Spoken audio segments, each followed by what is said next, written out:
బెజవాడ దుర్గమ్మ ఆలయంలో అపచారం. అమ్మవారిని దర్శించుకోవడానికి వచ్చిన భక్తుల్లో ఒకరు అంతరాలయంలో వీడియో తీసి సోషల్ మీడియాలో పెట్టడం దుమారాన్ని రేపింది.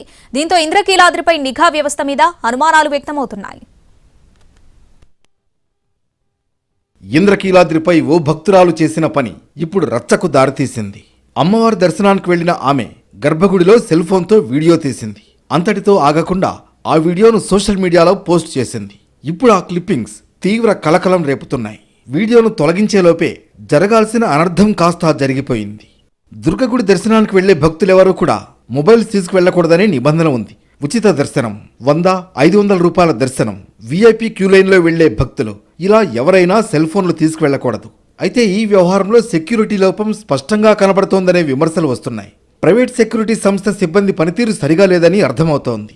ఓవైపు సోషల్ మీడియాలో ఈ వీడియో హల్చల్ చేస్తున్న ఆలయ అధికారులు స్పందించలేదని విమర్శలు వస్తున్నాయి. ఈ వ్యవహారంపై పోలీసులకు దుర్గగుడి అధికారులు ఇప్పటి వరకు ఎందుకు ఫిర్యాదు చేయలేదో అర్థం కావడం లేదు.